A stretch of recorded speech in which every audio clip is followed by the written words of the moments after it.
आज हम लेके आए हैं फंडामेंटल ऑफ जेनेटिक्स का एक important topic, pre and post Mendelian concept of heredity. ठीक है ना, आनुवंशिकता के प्री मेंडेलियन अवधारणा। इसको जानने से पहले कुछ इम्पोर्टेंट फैक्ट्स पढ़ लेते हैं, जैसे कि जो जेनेटिक्स का जो टर्म था सबसे पहले किसने दिया था? विलियम पेटसन ने। इसके अलावा आपको पता ही है फादर ऑफ जेनेटिक्स किसको कहा जाता है? Krieger John Mendel. इसके अलावा आपको पता है कि फादर ऑफ मॉडर्न जेनेटिक्स किसे कहा जाता है? विलियम पेटसन को। अब जीन की स्टडी के बारे में कुछ चीज़ जेनेटिक्स के बारे में स्टडी की जाती है, जीन्स की, जेनेटिक वेरिएशन की और हेरिडिटी की। तो जेनेटिक्स में 3 चीज़ों की स्टडी की जाती है।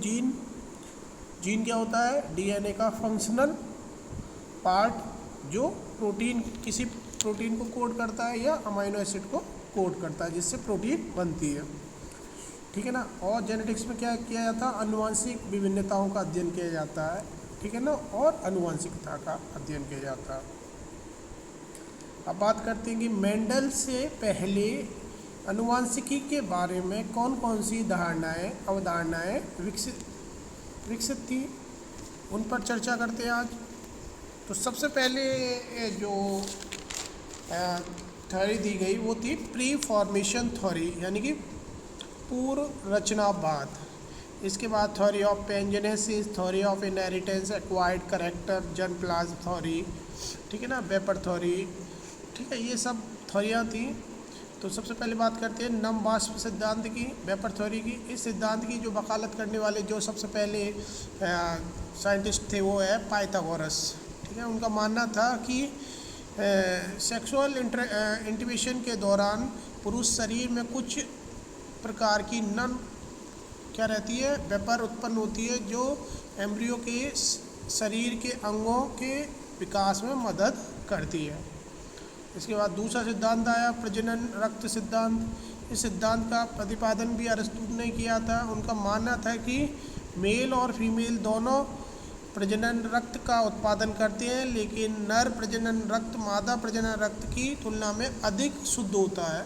जब रक्त की 2 प्रजनन बूंदें आपस में मिलकर भ्रूण का निर्माण करती हैं तो यह पुरुष के शुद्ध रक्त के कारण होता है, जबकि पुरुषों की विशेषताओं का योगदान महिला के अशुद्ध रक्त की तुलना में अधिक होता है। ये प्रजनन रक्त का सिद्धांत कहलाता है। इसके बाद आई प्रीफॉर्मेशन थ्योरी, पूर्व रचनावाद। एक वैज्ञानिक थे श्वामेर डैम, इन्होंने सबसे पहले 1669 में इसको बताया। इस थ्योरी के आधार पर उन्होंने बताया कि एक मिनीमेचर आपके एग और स्पर्म में पहले से ही मौजूद रहता है, जिसे ये ह्यूमनकुलस का, ठीक है, या इसे लघु मानव का या शुक्राणु मानव कहते हैं। ठीक है ना। तो यही बाद में क्या करता है? यही फर्टिलाइजेशन के बाद वृद्धि करके मानव का रूप ले लेता है। ये था प्रीफॉर्मेशन थ्योरी में। यानी प्रीफॉर्मेशन थ्योरी में क्या था कि उन्होंने कहा था कि जो स्पर्म सेल है और एग सेल के अंदर पहले से ही एक ह्यूमन का छोटा सा रूप प्रेजेंट होता है, जैसे ह्यूमनकुलस का। ये बाद में विकास करके एक पूरे मानव का रूप ले लेता है। बाद में ये थ्योरी भी रिजेक्ट कर दी गई। एपिजेनेसिस का सिद्धांत, ठीक है ना। तो एक वैज्ञानिक थे वुल्फ, ठीक है ना, इन्होंने क्या कहा था एपिजेनेसिस में? ये थ्योरी की है वुल्फ द्वारा 1738 से 1794 के बीच बड़ी प्रचलित थी। इसमें इन्होंने बताया कि स्पर्म और एग सेल में एक ऐसा पदार्थ यानी लिविंग पार्टिकल प्रेजेंट होता है जो फर्टिलाइजेशन के बाद पूरे शरीर की रचना करने में सक्षम है। इसी को इन्होंने क्या कहा? पैंजेनेसिस का। ठीक है ना। इसके बाद एक और थ्योरी आई उपार्जित लक्षणों की वंशागति।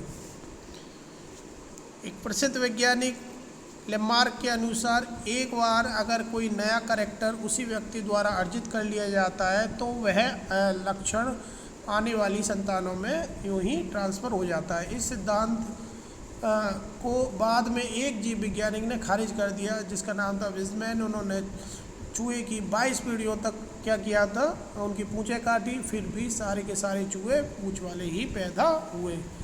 इसके बाद अगला एक सिद्धांत आता है पैनजेनेसिस का सिद्धांत।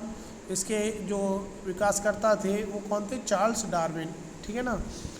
इन्होंने कहा कि शरीर के छोटे व अदृश्य अंग रक्त में मौजूद होते हैं, यानी कि जो टिनी पार्टिकल है जिन्हें हम जेम्यूल्स कह रहे हैं, जिन्हें डार्विन ने जेम्यूल्स कहा, ये ब्लड में मौजूद रहते हैं। बाद में ये सेक्सुअल ऑर्गन में ट्रांसमिट हो जाते हैं और गैमेट्स में इकट्ठे हो जाते हैं। फर्टिलाइजेशन के बाद ये ही शरीर के विभिन्न अंगों का क्या करते हैं, विकास करते हैं।